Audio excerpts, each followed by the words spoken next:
কি হবে বেঁচে থেকে, কি হবে বেঁচে থেকে অযথা বিদ্যা শিখে যদি না গড়তে পারি শোষণবিহীন সমাজটাকে। কি হবে বেঁচে থেকে অযথা বিদ্যা শিখে যদি না গড়তে পারি শোষণবিহীন সমাজটাকে। কি হবে বেঁচে থেকে, কি হবে বেঁচে থেকে, কি হবে বেঁচে থেকে। কি হবে ছাত্র সেজে চুমু খেয়ে ছনদখানা যদি হয় বিদ্যালয়টা সন্ত্রাসীদের আড্ডাখানা। কি হবে ছাত্র সেজে চুমু খেয়ে ছনদখানা যদি হয় বিদ্যালয়টা সন্ত্রাসীদের আড্ডাখানা। এর চেয়ে মরাই ভালো, দেশ ছেড়ে যাওয়াই ভালো, এর চেয়ে মরাই ভালো, দেশ ছেড়ে যাওয়াই ভালো। কি হবে ধোঁকা দিয়ে বিবেকটাকে, কি হবে ধোঁকা দিয়ে বিবেকটাকে। কি হবে বেঁচে থেকে অযথা বিদ্যা শিখে যদি না গড়তে পারি শোষণবিহীন সমাজটাকে। কি হবে বেঁচে থেকে, কি হবে বেঁচে থেকে। কি হবে আলেম হয়ে ইমাম সেজে সমাজেতে আর যদি সত্য কথা উচ্চ স্বরে না বলিতে।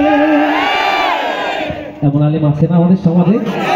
হ্যাঁ, আমাদের এই সঙ্গীতের প্রোগ্রামগুলো এটা অনেকটা বিনোদন, কিন্তু বিনোদন হলেও আপনাদের একটু খেয়াল রাখতে হবে যে আমাদের এই কথাগুলো এগুলো কোনো বানানো কোনো কথা না, ঠিক কিনা? এগুলো কোনো বানানো কথা। আপনারা সকলেই জানেন পৃথিবীর ভূখণ্ডে কিন্তু এখন একটি দেশ হয়েছে তালেবান। তালেবান বলে না, তালেবানরা দেশ চালাচ্ছে, জানেন না আপনারা? আফগানিস্তান, ঠিক কিনা?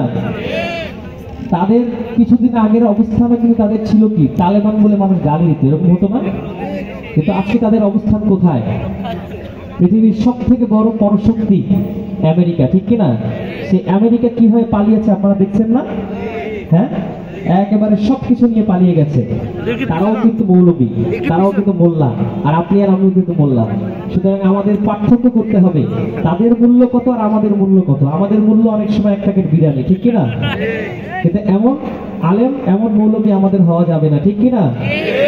সত্য কথা সব জায়গায় বলতে হবে, সেটা আপনার মসজিদ হোক, আপনার এলাকায় হোক, আপনার ঘরে হোক।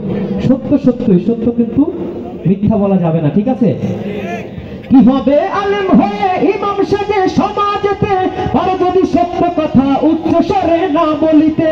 চাকরি ভয় করো যদি ছেড়ে দাও ওই না গদি, চাকরি ভয় করো যদি ছেড়ে দাও ওই না গদি। কি হবে ধোঁকা দিয়ে আল্লাহকে, কি হবে ধোঁকা দিয়ে আল্লাহকে।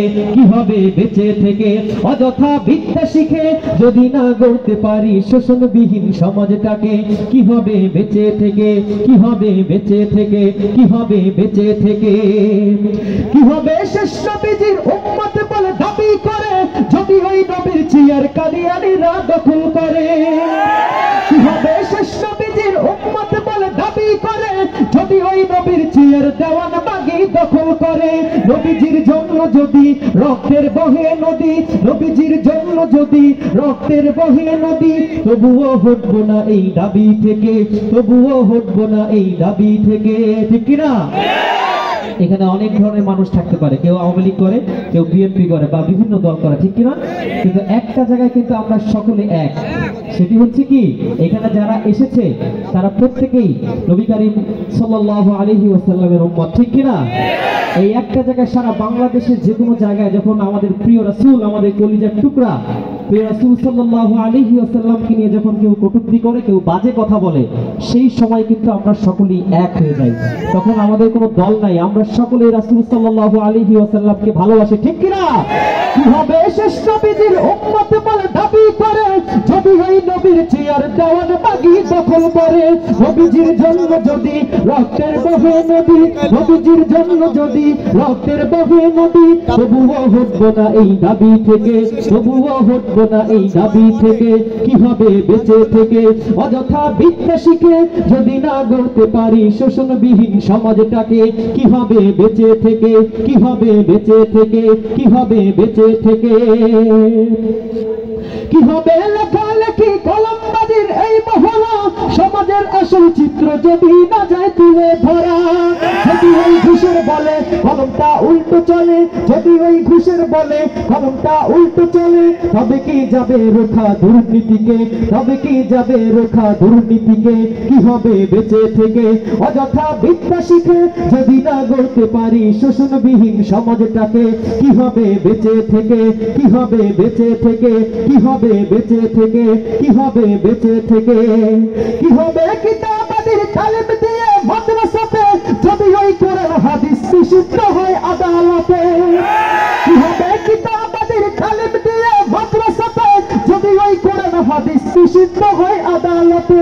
কাফনের কাপড় মাথায় ময়দানে আই ছুটে আয়, কাফনের কাপড় মাথায় ময়দানে আই ছুটে আয়। বিলিয়ে দে না তোদের জীবনটাকে, বিলিয়ে দে না তোদের জীবনটাকে।